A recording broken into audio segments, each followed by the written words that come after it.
महीने हो गए। 2 अक्टूबर को 2 बरस होगा। बीच में हम लोग कुछ 1-2 महीने रुके भी, क्योंकि लोकसभा का चुनाव था। और इन 20 महीनों में पश्चिम चंपारण से चल के पूर्वी चंपारण, शिवहर, सिवान, गोपालगंज, सिवान, छपरा, वैशाली, समस्तीपुर, मुजफ्फरपुर, सीतामढ़ी, दरभंगा, मधुबनी, खगड़िया, बेगूसराय, सहरसा होते हुए हम लोग अभी मधेपुरा पहुँचे हैं 2 दिन पहले। मधेपुरा में मैं अभी 15-20 दिन रहूँगा। प्रयास होगा कि हर प्रखंड में जहाँ तक हो सके, जितने गांव में, जितने पंचायत में जाने की ज़रूरत हो वहाँ जाएं। हर गांव में जाना संभव नहीं है, लेकिन इतने दिन मधेपुरा में जरूर रहेंगे ताकि यहाँ के हर प्रखंड, हर पंचायत की समझ बन जाए। क्योंकि जन सुराज का एक उद्देश्य ये है, इस पदयात्रा के जरिए हर पंचायत की जमीनी हकीकत को समझकर पंचायत वाइज अगले 10 बरस के विकास की एक योजना बनाई जाए। उस योजना में उस पंचायत के अगले 10 साल में विकास के लिए क्या कुछ किया जाएगा ये तो बताया ही जाएगा, लेकिन साथ साथ हम लोग 3 बात निश्चित तौर पर बताएंगे कि आपके यहाँ का हर पंचायत, हर एक पंचायत में बच्चों के पढ़ने की सुविधा कैसे होगी, 800 से 1200 नए रोजगार के अवसर कैसे पैदा किए जाएंगे, और वहाँ की कृषि को लाभदायक खेती कैसे बनाया जाएगा। ये 3 बात बिहार के 8,500 पंचायतों में हर पंचायत के लिए बनाई जा रही है। इसीलिए इतना समय लगता है। आप देख रहे हैं कि 20 महीने में कुल 17-18 जिले ही हम लोग चल पाए। करीब 60% बिहार हुआ। हालांकि जिलों की संख्या के हिसाब से आपको आधा दिखेगा, लेकिन कुछ जिले बड़े हैं, कुछ छोटे हैं, तो करीब 60% बिहार हम लोग चल पाए हैं। अभी आगे ये यात्रा 1 साल चले, 1.5 साल चले, अभी चलती रहेगी, इसको रुकना नहीं है। जो एक बार संकल्प लेकर काम शुरू किया है वो काम करते रहेंगे। जन सुराज इस अभियान में एक लक्ष्य ये भी है कि बिहार में विकल्प के अभाव में लोगों को, गलत नेताओं को, गलत दलों को जानते बूझते वोट देना पड़ता है। उससे बचाने के लिए एक नया दल और विकल्प बने, जो दल किसी व्यक्ति प्रशांत किशोर का, किसी जाति विशेष का, किसी एक परिवार का न होकर उन सारे लोगों का हो जो बिहार में एक नया दल, एक नया विकल्प बनाना चाहते हैं। तो जब मैं मधेपुरा में हूँ, जब मैं सहरसा में था, जब मैं पीछे के जिलों में था, तो एक लक्ष्य ये है कि वहाँ से वो उन सारे लोगों को इकट्ठा किया जाए जो लोग एक नया दल, एक नया विकल्प बनाना चाहते हैं। वो लोग राजनीतिक दलों से जुड़े हुए लोग हो सकते हैं, वो गैर राजनीतिक लोग हो सकते हैं जो बिहार के इस नए प्रयास में अपना कंधा लगाना चाहते हैं। जो भी आएगा वो सब मिलकर ही दल बनाएंगे। और जो घोषणा की गई है 2 अक्टूबर को, जब हम लोग करीब 70% बिहार कर लेंगे, तब तक सारे लोगों को इकट्ठा करके 2 अक्टूबर को नया दल बनेगा।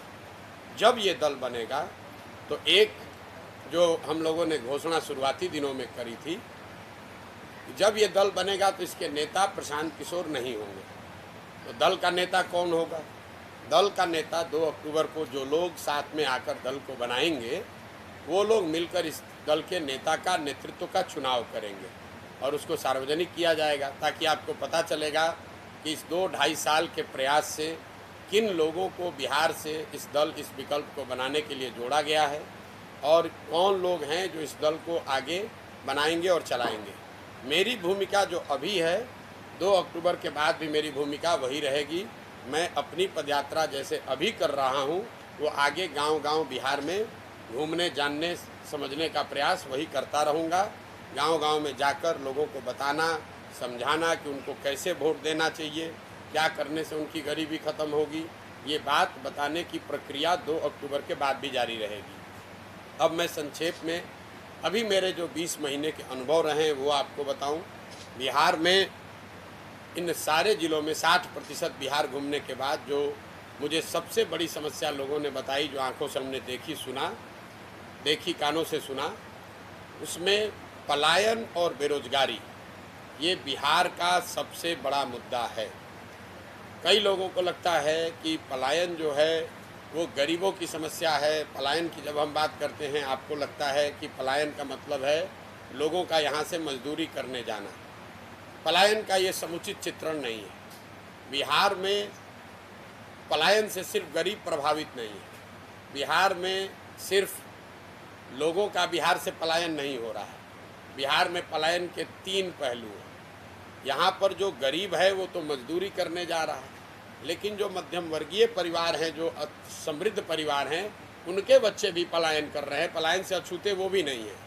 फ़र्क बस इतना है कि गरीब घर के बच्चे जो हैं वो मजदूरी के लिए बाहर जा रहे हैं, और जो मध्यम वर्गीय परिवार के बच्चे हैं वो पढ़ाई नौकरी के लिए बाहर जा रहे हैं। श्रम का पलायन इसलिए है क्योंकि यहाँ से बड़े पैमाने पर बुद्धि और पूंजी का पलायन है। इस बात को आप समझिए, यहाँ पर जितने लोग मजदूरी करने जा रहे हैं, उतने ही लोग पढ़ाई और नौकरी करने भी जा रहे हैं, और इन दोनों के पीछे जो कारण है वो है पूंजी का पलायन।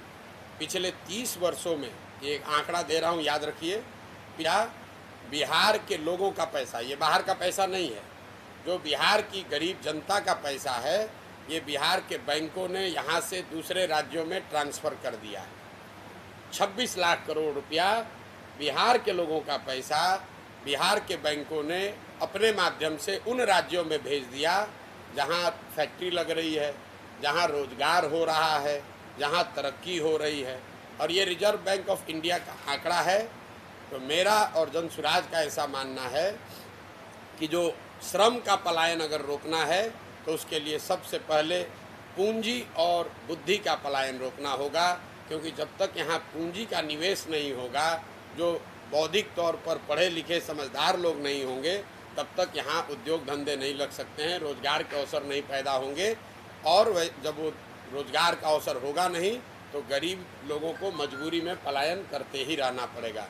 तो जनसुराज की जो सोच है, जो हम लोग बता रहे हैं कि 1 साल में पलायन को रिवर्स किया जा सकता है, 1 साल में यहाँ से बाहर गए लोगों को वापस किया जा सकता है, उसके पीछे सिर्फ यही अध्ययन है कि यहाँ से अगर पूंजी का पलायन रोक दिया जाए, यहाँ से अगर बुद्धि का पलायन रोक दिया जाए, तो बहुत बड़े पैमाने पर श्रम के पलायन को भी रोका जा सकता है। पलायन का एक जो सामाजिक पहलू है वो है इनका परिवार पर, आपकी हमारी जीवन शैली पर असर। आप जब बिहार के गाँव में जाते हैं तो आपको बच्चों से मुलाकात होगी, आपकी मुलाकात महिलाओं से होगी, आपकी मुलाकात बुजुर्गों से होगी। ज़्यादातर गांव में नवयुवक रह ही नहीं रहे हैं या उनसे आपकी मुलाकात नहीं होगी। जो प्रखंड या पंचायत बाढ़ प्रभावित है, वहां 60 से 70% युवा गांव से बाहर ही रहते हैं। जहां बाढ़ नहीं भी आता है, वहां पर भी 40-50% युवा बाहर रह रहे हैं। पर इस लंबे समय तक चले पलायन का असर ये हुआ है कि परिवार की संकल्पना ही खत्म हो गई है।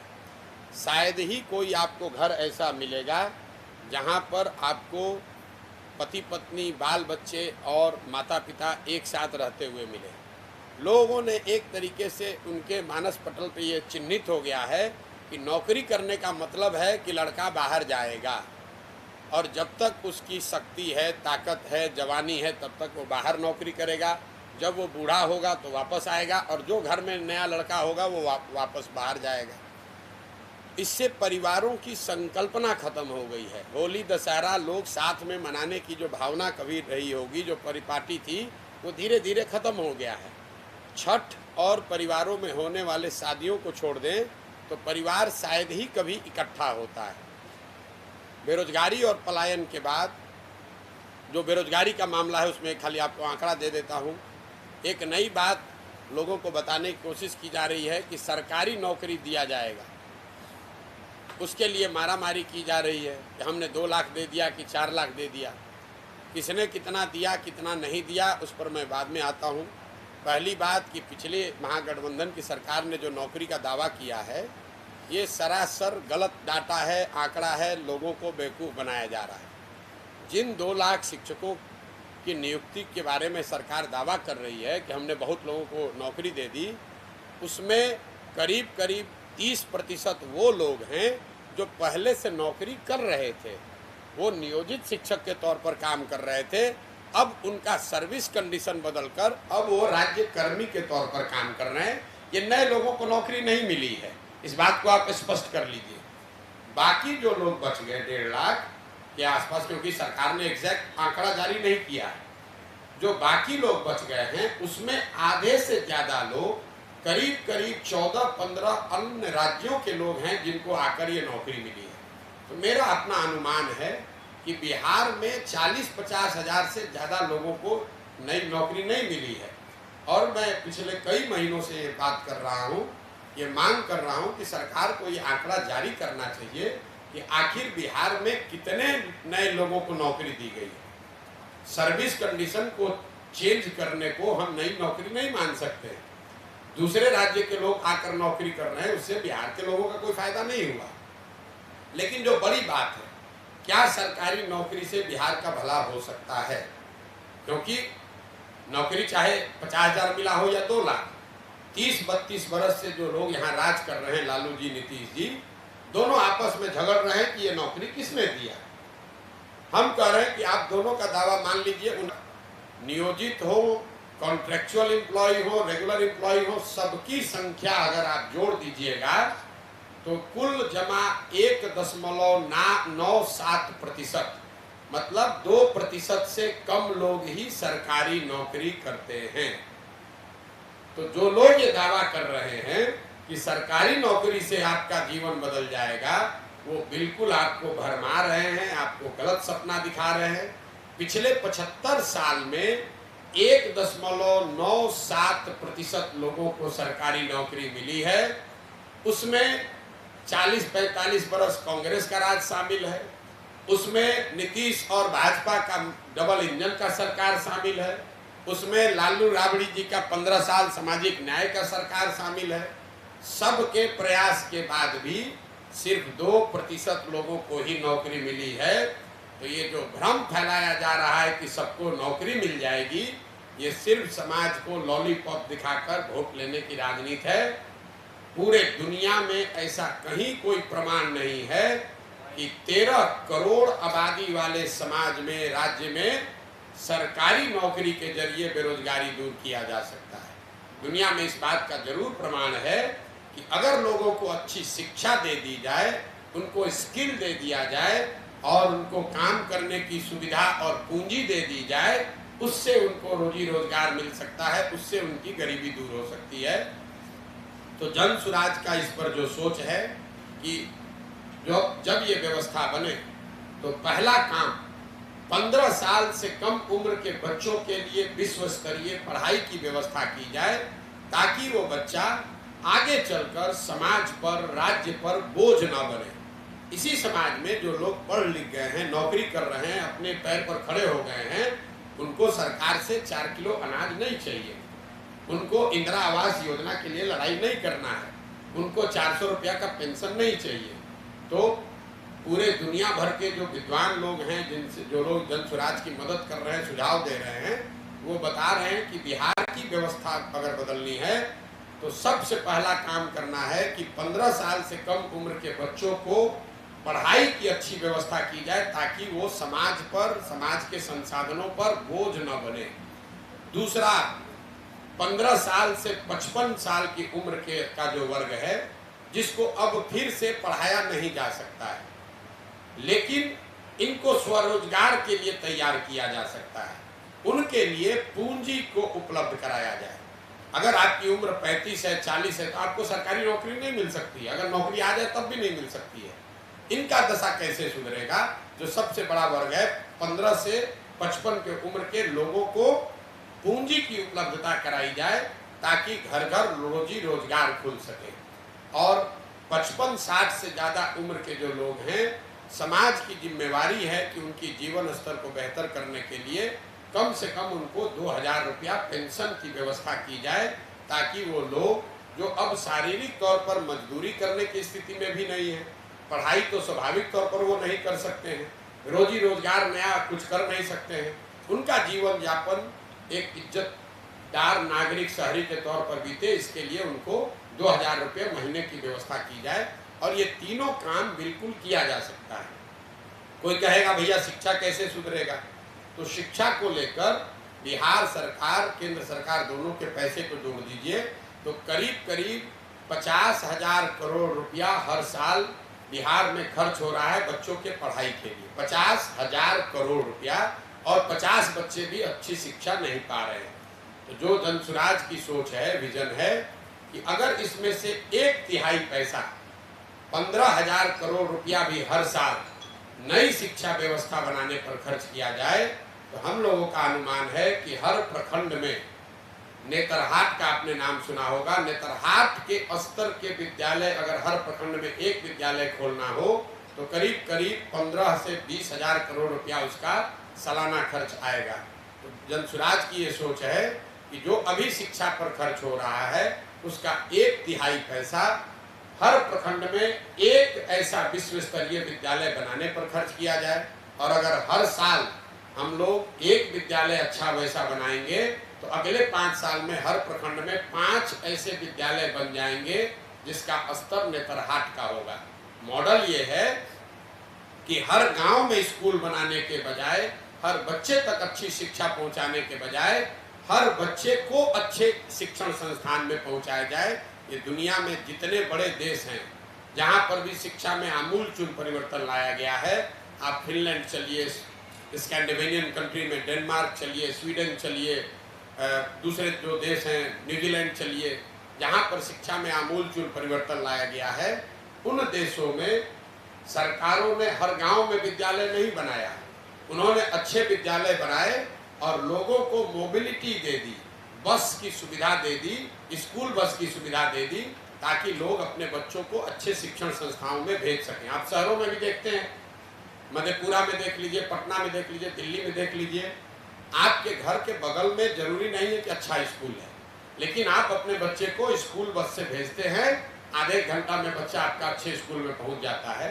तो जनसुराज ने जो परिकल्पना की है कि हर प्रखंड में बिहार में अगर 5, ये जनसुराज की सोच है बिहार में शिक्षा के, प्राइमरी शिक्षा के आमूलचूल परिवर्तन के लिए। दूसरा जो मैंने आपको बताया कि 15 साल से 55 साल की उम्र के लोग जो बाहर जाकर मजदूरी कर रहे हैं या यहाँ पर मजदूरी कर रहे हैं, उनके हाथ में बैंकों के माध्यम से सस्ते दर पर पूंजी उपलब्ध कराया जाए ताकि आप अपना कोई न कोई रोजी रोजगार कर सकें। मैं आपको एक उदाहरण देता हूँ। मान लीजिए कि आपको बाल काटने आता है, आपको बाल काटने आता है, आपके पास 20,000 रुपया है, आप सैलून नहीं खोल सकते, लेकिन अगर सरकार की कोई व्यवस्था हो जिससे 80,000 रुपया, 1 लाख रुपया आपको सस्ते दर पर लोन मिल जाए, तो आप अपनी 20,000 रुपया की पूंजी जोड़कर एक सैलून खोल लेंगे, खुद उसके मालिक बन जाएंगे, 4 आदमी को रोजगार भी देंगे और आप अपना परिवार भी चलाएंगे, 4 आदमी को रोजगार भी मिलेगा। अगर वो पूंजी नहीं है, आपको बाल काटने तो आता है लेकिन पूंजी के अभाव में आप जाकर पटना में, दिल्ली में मजदूरी कर रहे हैं बाल काटने का। तो ये जो सोच है कि जो लोग उम्र के उस पड़ाव से निकल गए, जो इनको शिक्षा दी जा सकती है, उनके हाथ में पूंजी दिया जाए ताकि जिन उनके पास जो कौशल है, जो स्किल है, उसके जरिए वो अपने और अपने परिवार के लिए रोजी रोजगार की व्यवस्था कर सके। तीसरा जो मैंने आपको बताया कि क्या 60 साल से सब उम्र के ज़्यादा उम्र के सभी लोगों को 2,000 रुपया दिया जा सकता है। तो मेरा जो हम लोगों ने जो आकलन किया है, बिहार में 60 साल से ज़्यादा उम्र के जितने महिला पुरुष हैं, अगर आप उनको 2,000 रुपया महीना देना चाहते हैं तो साल में कुल 12 से 15,000 करोड़ रुपए का खर्च आएगा। और बिहार सरकार का पिछले साल का बजट है 2,46,000 करोड़।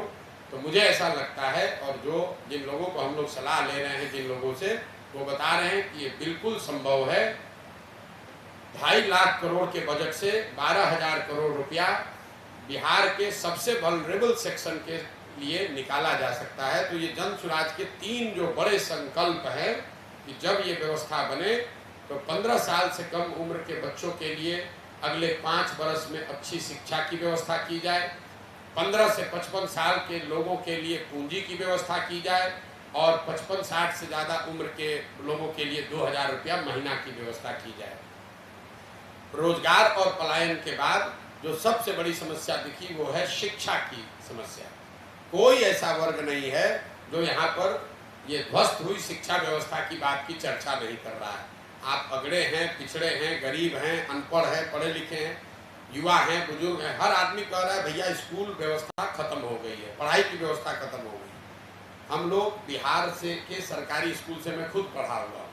बिहार में सरकारी शिक्षा कभी बहुत अच्छी नहीं थी, लेकिन हर प्रखंड में, डिस्ट्रिक्ट में 2-4 विद्यालय ऐसे जरूर थे जहां पढ़कर आप अपना जीवन सुधार सकते थे। ये नीतीश कुमार के राज में जो समान शिक्षा नीति लागू करने के चक्कर में इन्होंने पूरी शिक्षा व्यवस्था को ध्वस्त कर दिया है। नतीजा ये हुआ है कि जहाँ विद्यालय हैं, जहाँ भवन हैं, वहाँ शिक्षक नहीं है, जहाँ शिक्षक हैं वहाँ भवन नहीं है, जहाँ दोनों हैं वहाँ बच्चे नहीं हैं, जहाँ तीनों है वहाँ पढ़ाई नहीं है। कई लोग समाज में चर्चा के दौरान बताते हैं कि बिहार में शिक्षा व्यवस्था इसलिए ध्वस्त हो गई है कि यहाँ पर खिचड़ी बट रहा है स्कूल से। मैं इस बात को सिरे से खारिज करता हूँ।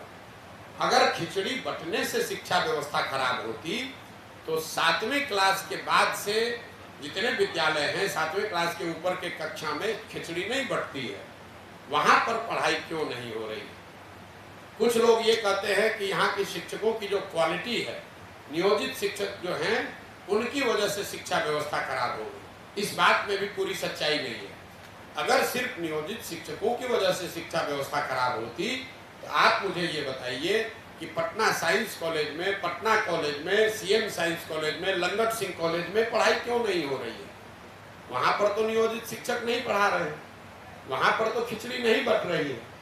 अगर आप शिक्षा की बदहाली को समझना चाहते हैं तो अगर इसको आपको ध्यान से देखना पड़ेगा। इसकी बदहाली का कारण ये है कि समाज और सरकार, मैं अंडरलाइन कर रहा हूं, समाज और सरकार कहीं न कहीं दोनों की प्राथमिकताओं में शिक्षा है ही नहीं। सरकार ने शिक्षा व्यवस्था को इस तरह से खत्म कर दिया है। हम चाहते हैं कि खिचड़ी नहीं मिल रहा है।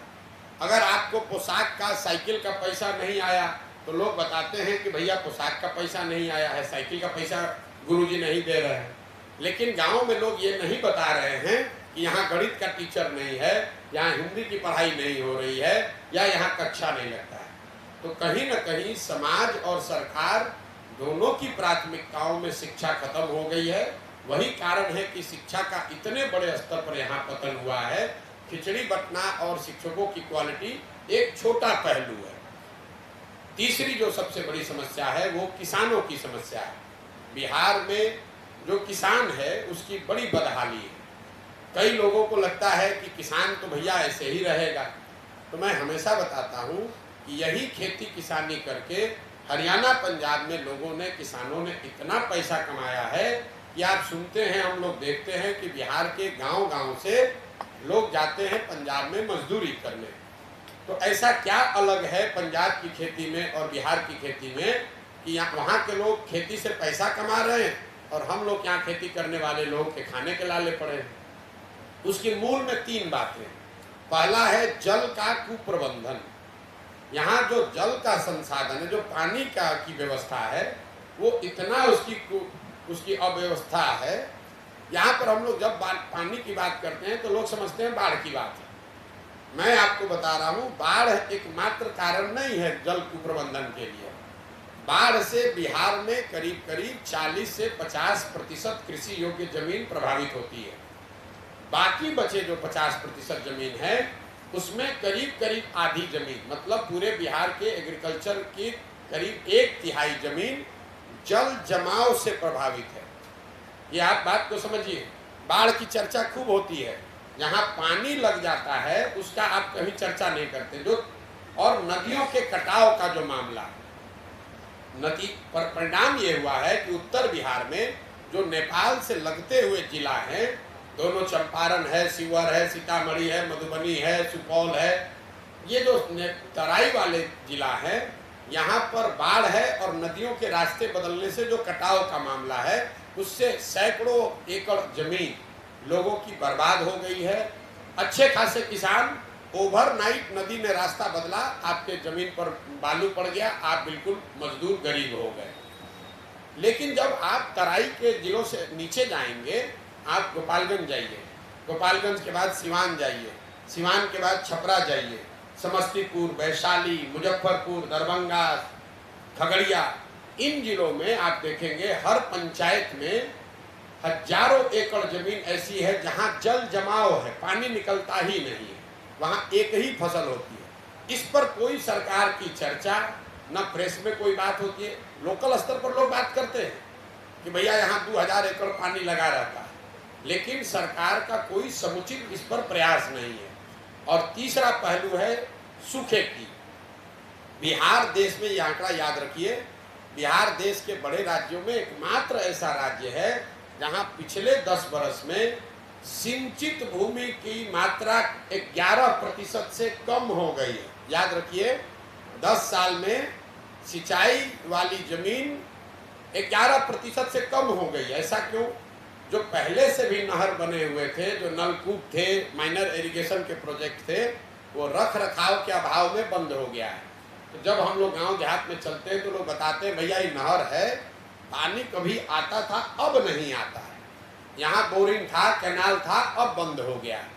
तो ये जो पहली समस्या है, बाढ़, जल जमाव और सूखा, इन तीनों को मिलाकर जो इतना बड़ा कुप्रबंधन है कि करीब करीब 2/3 जमीन या तो बाढ़ से प्रभावित है, या जल जमाव से प्रभावित है, या पानी नहीं रहने के वजह से सूखे से प्रभावित है। दूसरी बड़ी समस्या है भूमि सुधार की। बिहार में समाजवाद की बात हुई, सामाजिक न्याय की राजनीति हुई, लेकिन बिहार में आपने भूमि सुधार की चर्चा कभी नहीं सुनी होगी। नतीजा ये है कि पूरे देश में 100 में 38 लोगों के पास जमीन नहीं है, जबकि बिहार में 100 में 60 लोगों के पास 1 इंच एक धूर जमीन नहीं है। याद रखिए, 100 में 60 लोगों के पास बिहार में जमीन नहीं है। हजारों एकड़ जमीन ऐसी है जिसका मालिकाना हक भूमि सुधार लागू नहीं होने की वजह से डिस्प्यूटेड है।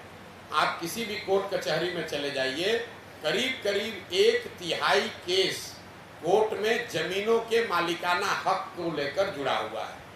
तो जब जमीनों का मालिकाना हक क्लियर ही नहीं है, इसीलिए आपको दिखता है कि उनकी प्रोडक्टिविटी कम है, उसमें आप इन्वेस्टमेंट नहीं कर सकते हैं। कर्मचारी और 4-5 दलाल, जिसको अटर्नी कहते हैं, इन्हीं के कंधों पर है।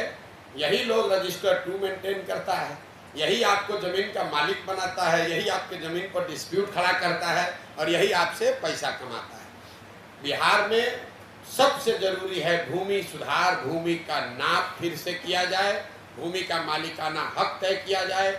मुझे लाखों लोगों की जानकारी है, हजारों लोग मिले यात्रा के दौरान, इनको अलग अलग सरकारों ने अलग अलग कालखंड में भूमि का पट्टा दे दिया कि भैया ये तुम्हारा जमीन है, 2 डिसमिल है, 3 डिसमिल है।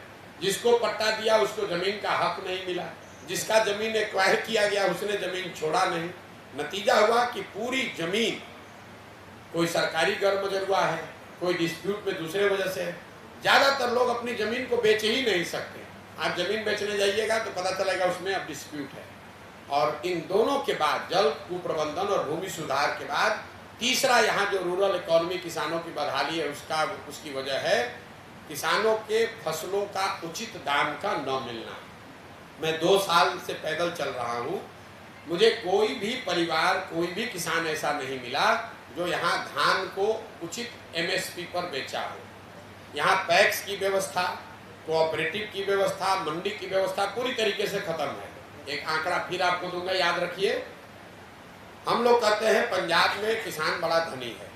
पिछले 10 वर्ष में पंजाब में 70% धान और करीब करीब 75% गेहूं सरकारी समर्थन मूल्य पर खरीदा गया है। बिहार में पिछले 10 वर्ष में 13% धान, सिर्फ 13% धान और 1% धान गेहूं ही सरकारी मूल्य पर खरीदा गया है। तो 2100-2200 रुपया वाला धान लोग 1400-1500 में बेच रहे हैं। और एक आर्थिक सर्वेक्षण बताता है कि बिहार में किसानों के फसलों के उचित दाम नहीं मिलने की वजह से हर साल यहाँ के किसानों को करीब करीब 15 से 20 हजार करोड़ रुपए का नुकसान हो रहा है। 15 से 20 हजार करोड़ रुपए का नुकसान हर साल इसलिए हो रहा है कि सारी तकलीफ, बाढ़, सूखे, जल जमाव के बाद जो फसल आप उपजा रहे हैं उसका आपको दाम नहीं मिल रहा है। तो ये जो 3 बड़ी समस्या मैंने आपको बताई, बेरोजगारी, पलायन, दूसरा ध्वस्त हुई शिक्षा व्यवस्था और तीसरा है किसानों की समस्या।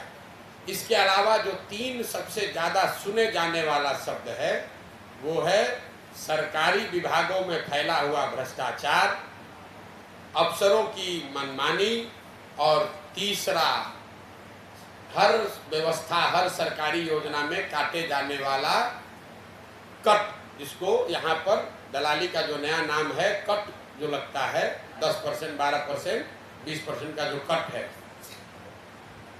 कोई ऐसा डिपार्टमेंट नहीं है जहां लोग बताते हैं कि 2-4-5 हजार रुपया दिए बगैर काम हो सकता है। चाहे आपको राशन कार्ड बनाना हो, चाहे जमीन का दाखिल खारिज कराना हो, चाहे आपको पासपोर्ट बनाना है, जातीय प्रमाण पत्र बनाना है, कोई भी ऐसा काम सरकारी नहीं है जहां बिना पैसा दिए हुए आपको काम कर हो जाए।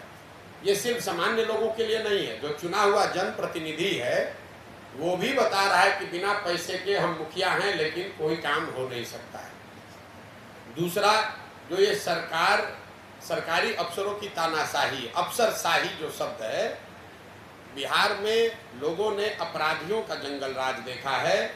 अब जो बिहार में व्यवस्था है इसको लोग सही बता रहे हैं कि ये अधिकारियों का जंगल राज है। आप चाहे सामान्य नागरिक हैं, आप पत्रकार हैं, चुने हुए प्रतिनिधि हैं, होगा वही जो अफसर चाहेगा। इसीलिए लोग बता रहे हैं कि लालू जी का राज अपराधियों का जंगल राज था, नीतीश का राज अधिकारियों का जंगल राज है।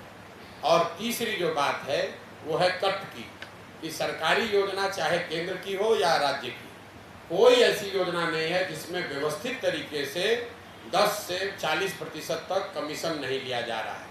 अगर 5 किलो अनाज बांटने वाली योजना है उसमें 30 से 35 रुपया प्रति क्विंटल लोग अपना हिस्सा ले रहे हैं। उसमें ज़्यादातर जगह पर विधायक शामिल हैं, उनका भी 6 से 8 रुपया प्रति माह उनको पैसा उसमें मिल रहा है। अंदाज़ा लगाइए, हर प्रखंड में 20 से 25 हजार अनाज आ रहा है, 20 से 25 हजार क्विंटल अनाज आ रहा है। हर क्विंटल पर 32 से 35 रुपया अनाज के से कमीशन काटा जा रहा है, जो कि अधिकारी और जनप्रतिनिधियों के बीच में बांटा जा रहा है। यही कारण है कि यहाँ पर लोगों को अनाज 5 किलो नहीं 4 किलो ही मिल रहा है। मनरेगा को देख लीजिए, मनरेगा में 100 रुपया जो मनरेगा में आना चाहिए था, 60 रुपया वो तो आया ही नहीं। मनरेगा का यूटिलाइजेशन, ग्रामीण विकास चलाने वाले मंत्री और सरकार यहाँ इतना उनका चमड़ी मोटा हो गया है कि पिछले साल 100 रुपया मनरेगा का जो मिलना चाहिए था दिल्ली से, हम लोग सिर्फ 40 रुपया लेकर आए, 60 रुपया लेकर ही नहीं आए। ये लोग मांग कर रहे हैं कि हमको विशेष राज्य का दर्जा मिलना चाहिए। आपकी जानकारी के लिए बता दूं कि पिछले साल 51,000 करोड़ रुपया अनस्पेंड बिहार सरकार ने, 51,000 करोड़ रुपया अनस्पेंड, जो खर्च सरकार नहीं कर पाई वो बिहार सरकार ने सरेंडर किया। ये लोग क्या बात करेंगे? तो चाहे अनाज की योजना हो कि मनरेगा की योजना हो, प्रधानमंत्री गरीब कल्याण योजना, आवास योजना हो, शौचालय की योजना हो, कोई ऐसी योजना नहीं है जिसमें व्यवस्थित तरीके से कट नहीं काटा जा रहा है। इसके अलावा जो लोग यहाँ बता रहे हैं, जो मैंने आपको पहले भी बताया, जो मैं देख पा रहा हूँ, आधी से ज़्यादा जनता, चाहे आप राजद के समर्थक हैं, बीजेपी के वोटर हैं, नीतीश के समर्थक हैं, ये मान रहे हैं कि बिहार में बदलाव चाहिए, एक नई व्यवस्था चाहिए और लोग उसके लिए तैयार हैं। और किसी भी तरीके से वापस से लालू नीतीश का राज नहीं देखना चाहते हैं। इसका मतलब ये नहीं है कि लोग जनसुराज को चाहते हैं, ये कोई ज़रूरी नहीं है, लेकिन लोग बदलाव चाहते हैं, ये बिल्कुल स्पष्ट है। ये मेरा अभी तक का अनुभव रहा है। अब आपके जो सवाल है वो आप सवाल करते हैं। मेथड ऑफ मास मोबिलाइजेशन, पूरे बिहार के अंदर आप पद यात्रा कर रहे हैं, तो डाइवर्सिटी का जहाँ तक सवाल है, गांधी जी ने औरतों को साथ जोड़ा, दलितों को साथ जोड़ा, मुख्तलिफ मजहब के लोग को जोड़ा। उन्होंने अपनी पदयात्रा को बहुत ही इंक्लूसिव एंड डाइवर्स बनाया। गांधी जी की इस सोच के साथ आप कितना चल रहे हैं, समाज को कितना इंक्लूसिविटी की तरफ आप ले जाना चाहते हैं? देखिए ऐसा है, पहले तो लोगों को ये पता नहीं कैसे भ्रम हो गया है, गांधी जी ने कोई पदयात्रा ऐसी नहीं की है। गांधी जी ने पूरे देश की यात्रा की है। चंपारण जब वो आए तो शायद उस जमाने में कई बार पैदल भी जरूर चले होंगे।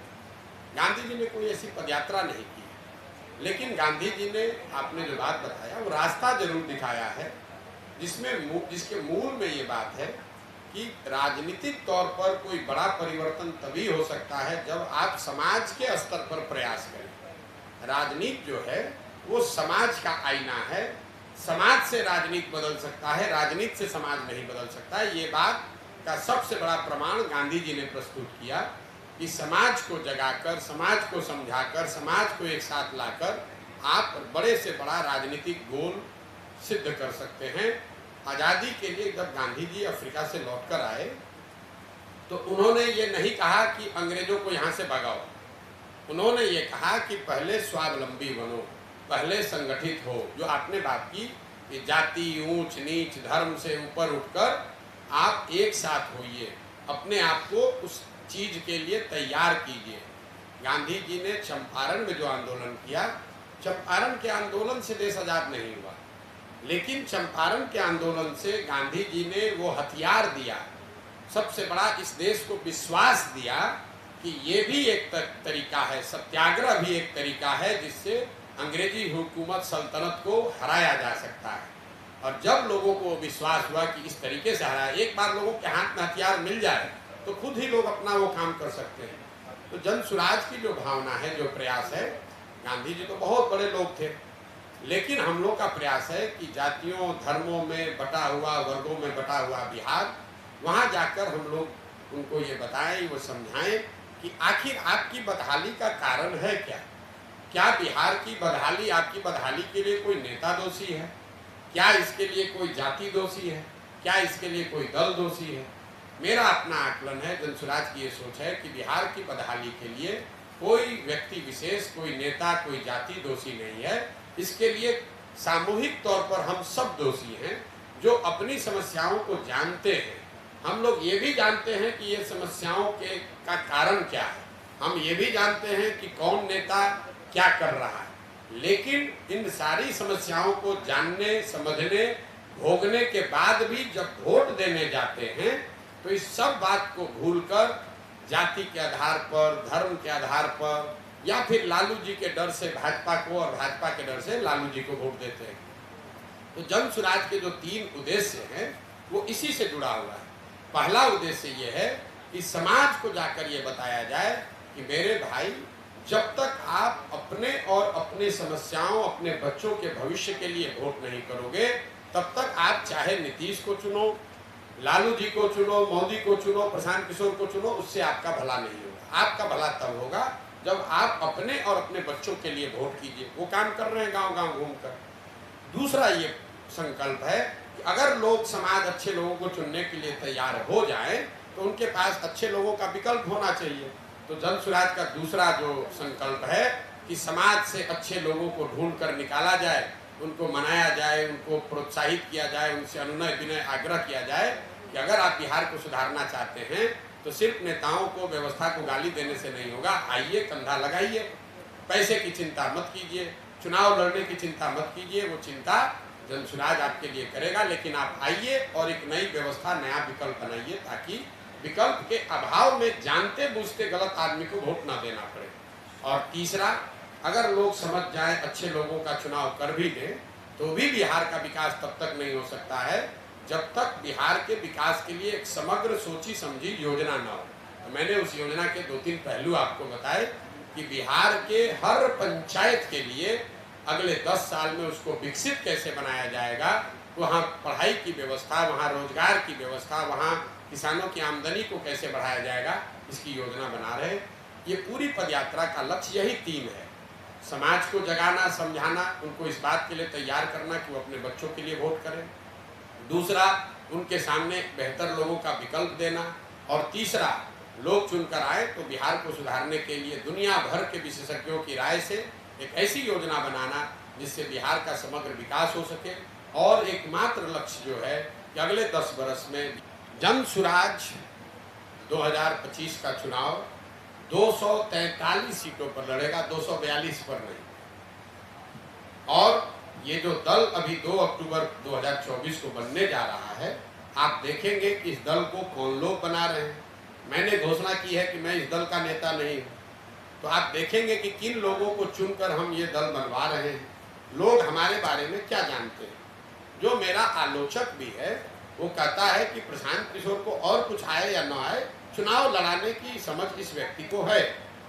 तो जो काम मैं पहले करता था, काम तो मैं भी वही अभी भी वही कर रहा हूँ। आपके नजर में फर्क है, आपको लग रहा है कि प्रशांत किशोर कुछ अलग कर रहे हैं।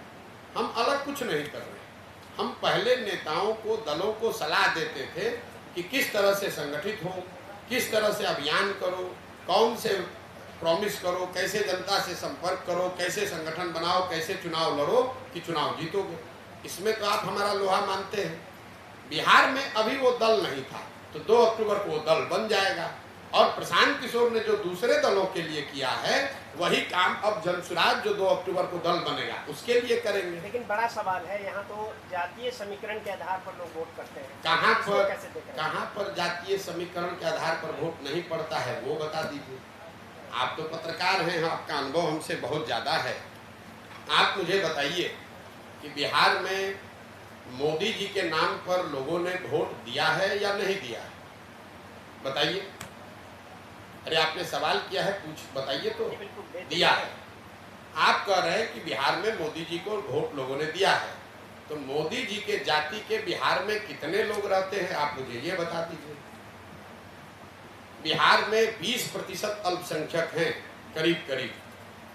ये सारे लोग, ज्यादातर लोग भाजपा के डर से लालू जी को वोट करते हैं।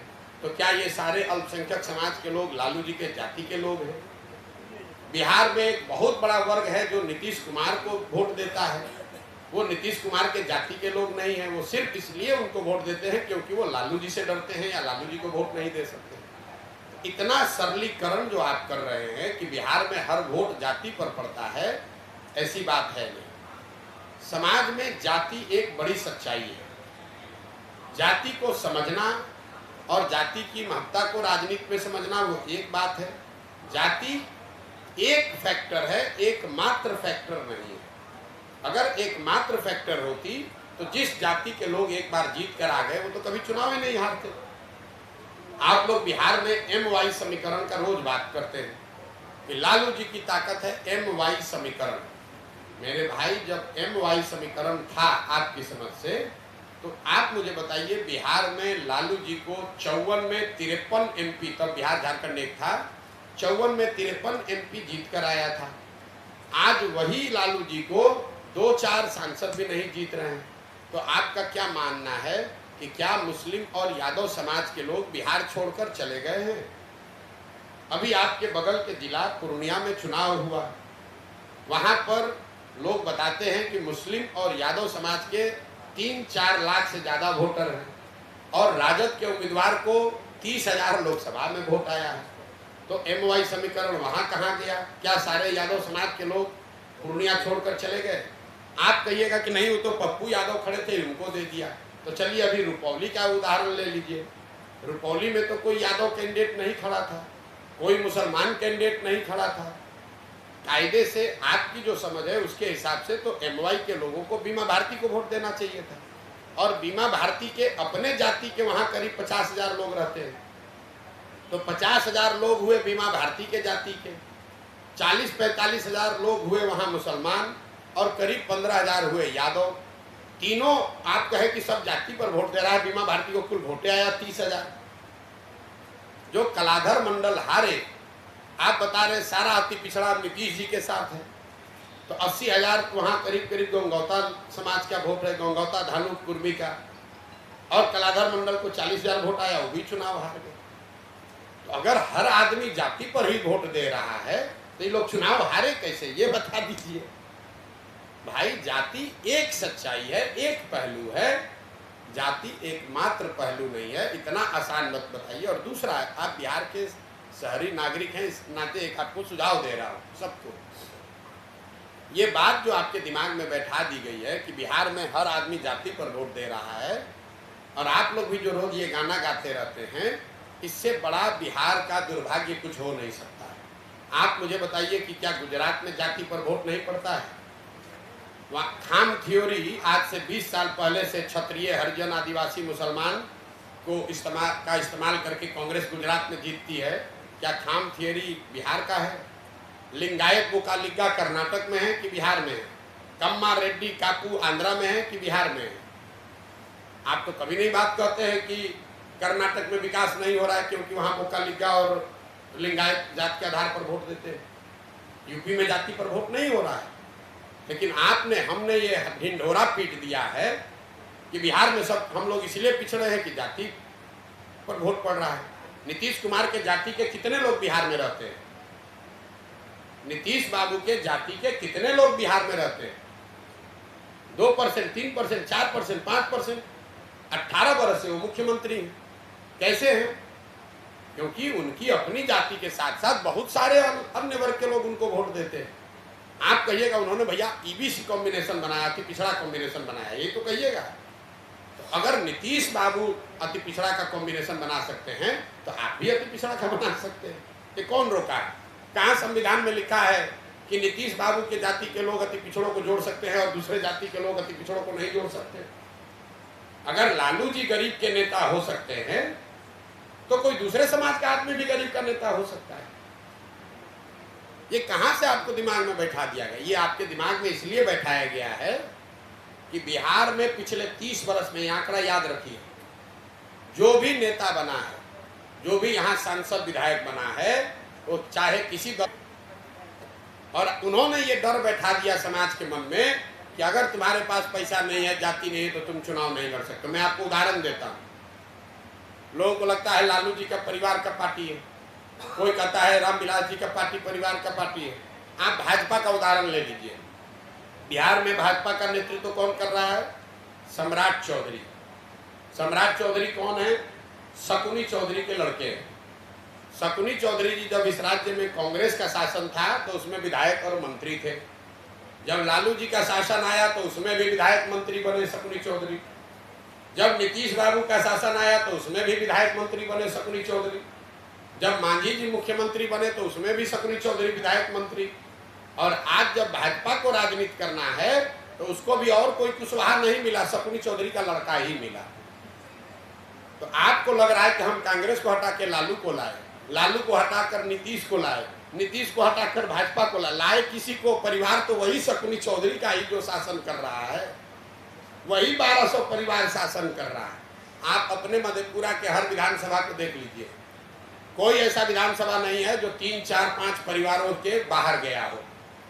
उसी परिवार के लोग अलग अलग झंडा और दल लेकर आपको हमको बेवकूफ बनाकर वोट लेता रहता है। जनता कहती है इस बार लालू जी को सबक सिखा देंगे, नीतीश को देंगे, तो वहीं उसी आदमी को फिर जाके दे देते हैं। ये समस्या है, आप बात को समझिए। सर, आपका चूंकि आप बिहार में विकल्प लेकर आए हैं, आपने एक बात कही थी। हम विकल्प लेकर नहीं आए हैं, हम बिहार के लोगों को ये बता रहे हैं, समझा रहे हैं, बिहार के लोगों का हाथ पकड़े हैं कि आप में ये क्षमता है, आप विकल्प बना सकते हो और इन तीनों दलों से बेहतर विकल्प आप बना सकते हो। और आप अपने विकल्प को जब जिताओगे, जनता का राज बनाओगे, उससे आपका जीवन सुधरेगा, उससे आपके बच्चों का भविष्य सुधरेगा। जी बिल्कुल। और हम उसमें मदद कर रहे हैं। हम विकल्प बनाते तो हम दल बना लेते, हम दल के नेता हो जाते, हम कहते कि हमको वोट दो। आप हमारे किसी सभा में जाइए, हम एक अपने 30 मिनट के भाषण में 5 बार कहते हैं कि वोट जिसको भी देना है दो, लेकिन वोट अपने बच्चों के लिए। हम ये कह ही नहीं रहे कि वोट आप हमको दो, कि जनसुराज को दो, कि लालू जी को दो, कि मोदी को दो। हम कह रहे हैं जिसको भी वोट देना है दो, वोट अपने बच्चों के लिए दो, नेताओं के बच्चों के लिए मत दो, जाति के लिए मत दो, मंदिर के लिए मत दो, 5 किलो अनाज के लिए मत दो, अपने बच्चों के लिए दो, अपने बच्चों के पढ़ाई के लिए दो, रोजगार के लिए दो। तो तुमने मंदिर के लिए वोट दिया तो मंदिर बना, अनाज के लिए वोट दिया, अनाज मिल रहा है, अपहरण रोकने के लिए वोट दिया, अपहरण रुक गया। आपने सामाजिक न्याय के लिए वोट दिया तो गरीब और वंचित को आवाज मिला है। आपने बिजली के लिए वोट दिया, बिजली आ गया। आपने सिलेंडर के लिए वोट दिया, सिलेंडर मिला है। तो जिस दिन अपने बच्चे और पढ़ाई के लिए वोट दोगे तो पढ़ाई और रोजगार भी मिलेगा। वोट चाहे जिसको भी दे दो, फॉर्मूला ये है। ये आपने कहा ठीक है, जागृति आएगी तभी परिवर्तन आएगा। और तभी हम जो है, आपने कहा था कि अभी प्रशासनिक कार्यों में बिना कुछ दिए हुए कुछ काम नहीं होता, चाहे वो पदाधिकारी हो या फिर जो जनप्रतिनिधि हो। फिर आपने कहा था कि प्रशासन और प्रतिनिधि मिलकर ये काम कर रहे हैं। बिल्कुल। तो ये दोनों एक ही सिक्के के पैर, इसीलिए उनका काम बिना दिए हुए नहीं हो रहा है। इसको आप कैसे देखते हैं सर? मेरे भाई, अगर अंचलाधिकारी ब्लॉक में जो सीओ है वो 30 लाख रुपया देकर अपना पोस्टिंग कराएगा तो वो पैसा 30 लाख रुपया कहाँ से निकालेगा? वो तो दाखिल खारिज में 10,000 रुपया लेगा तभी तो वसूली होगी। आज से 5 वर्ष पहले दाखिल खारिज रसीद कटाने में बिहार में पैसा नहीं लगता था। ये तब से शुरू हुआ है जब सीओ की पोस्टिंग 30 लाख, 40 लाख, 50 लाख रुपया लेकर आप कर रहे हैं। अगर आप थाने में 50 लाख रुपया लेकर एसपी का पोस्टिंग कीजिएगा जिला में तो शराब के धंधे से पैसा कमाएगा ही ना भाई। वो गेहूँ तो बेचेगा नहीं, यहाँ मधेपुरा में आकर अफसर खेती तो करेगा नहीं। तो प्रशासनिक तंत्र में जो भ्रष्टाचार है ये कहीं न कहीं सरकारी तंत्र में जो ऊपर जो नेता बैठे हुए हैं, जो मिनिस्टर बैठे हैं, वो जो पैसा कमा रहे हैं, ये उसका परिणाम है। सर आखिरी सवाल मेरा, जो अभी तक अपने और यहाँ के लोग जो अतीत को लेकर चल रहे हैं, क्या इस अतीतों से यहाँ का परिवर्तन होगा, बिहार में परिवर्तन होगा या देखिए विजन है जन स्वराज का? सुनिए, परिवर्तन होगा कि नहीं होगा, हम कोई ज्योतिष तो है नहीं। हमारा काम है प्रयास करना।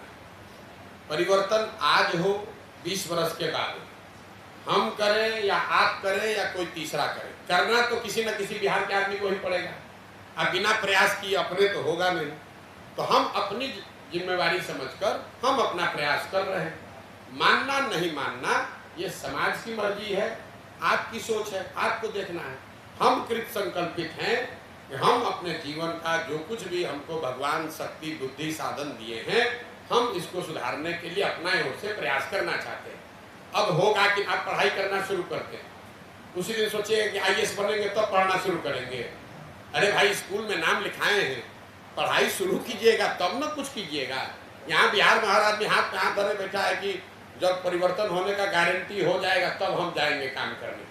जब हमको IAS का आपको अपॉइंटमेंट लेटर मिलता है तब आप स्कूल में पढ़ाई शुरू करते हैं।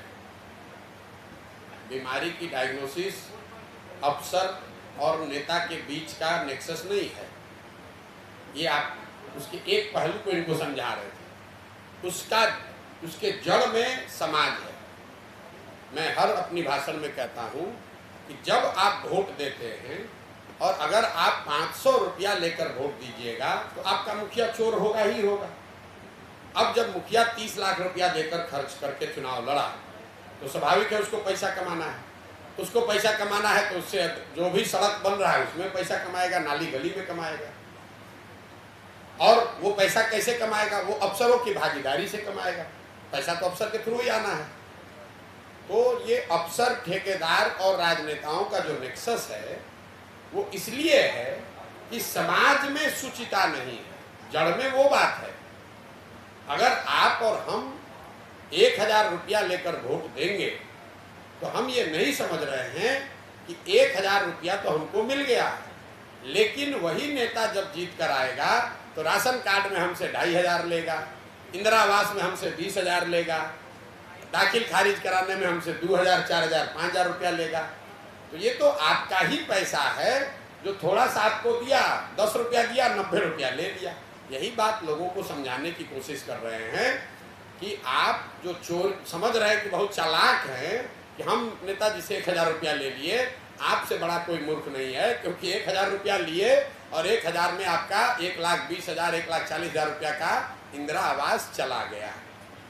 1000 रुपया आपने लिया, उसमें आपके 5 किलो का राशन कार्ड चला गया, या आएगा तो आपसे 1000 के बदले 3000 रुपया खर्चा करना पड़ेगा। सर आपने कहा कि लालू यादव के राज में जो है अपराधी के जो है जंगल राज था, लेकिन जो है नीतीश के राज में पदाधिकारी राज है।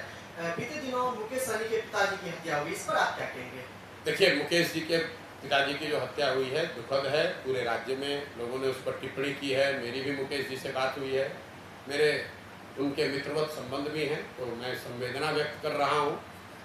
किसी के इस तरह की दुर्दांत हत्या हो जाए, जघन्य हत्या हो जाए तो खराब है ही, लेकिन ये समाज में फैले हुए व्यापक जो लॉ एंड ऑर्डर की सिचुएशन है उसको दर्शाता है।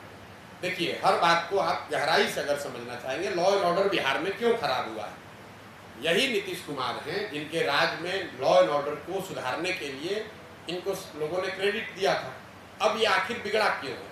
बिगड़ा है ये 2017-18 से बिगड़ना शुरू हुआ है, और बिगड़ने की शुरुआत हुई शराबबंदी से।